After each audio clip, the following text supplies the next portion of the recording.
We can go through this, yes. Yeah, we can answer that. We've had this one before. We rewind back 15 years, the last time they were asked it.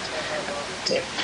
The basis of the Goodies was that when we started, we were doing sketch shows, and we wanted to carry on the same sort of humour. The problem with the sketch show is you reach a punchline, you've got to start all over again.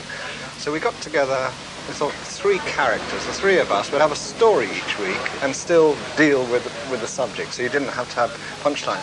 Now the obvious thing, you want complete extremes. Now somebody with a double-barreled name has got to be the right-wing, loony, upper-class twit.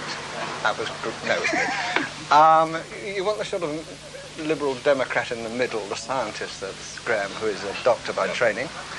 And yes, there's bloody Bolshevik, stroppy little oik who keeps interrupting, exactly.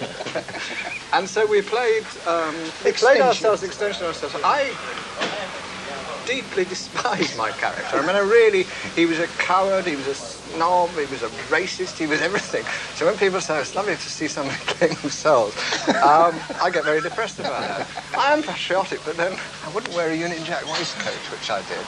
And so we represented these characters, extremes of those characters, and the idea was that each week one of us would go mad and become the baddie, which was the much more interesting part. Yes, that's right. It's all coming back now.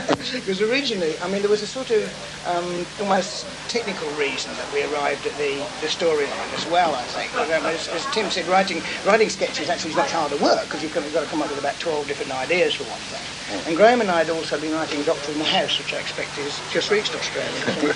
And they're ahead of us, Bill. They're well ahead of us. And so we were already writing half-hour stories, yeah. and we actually enjoyed that a lot more than writing lots of different things. So for that technical reason, we put in the 2 things together anyway. And I was going to say something really interesting after that. Well, actually, I don't think you were. No, I don't think so. So on the other hand, I really admired my character, because I thought he had a lot of very good ideas which would have worked, you know, sort of pirate radio stations and turning the world into clowns. I think my character could have saved the world.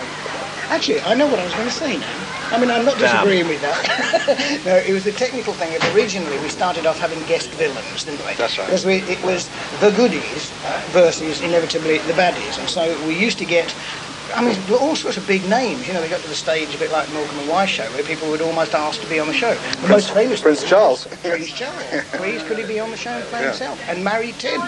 Yeah. What a weirdo he obviously is, but there you are. That was a long time ago. And and what tended to happen though was that the baddies, the guest stars, had all the good lines, because we were very self-effacing. We would give you some really good lines, and it was lovely to play a baddie. Everybody wants to play a baddie, and we would end up standing in a line being a bit meek while they had all the funny lines and doing all the really interesting things. So I think it was on the second series. I thought, well, we'll change that, and that's when we arrived at exactly what Tim said. We'd say, okay, instead of there being a guest baddie, one of us will kind of go mad, and we would take it in turns to go mad and have the best lines. Yeah.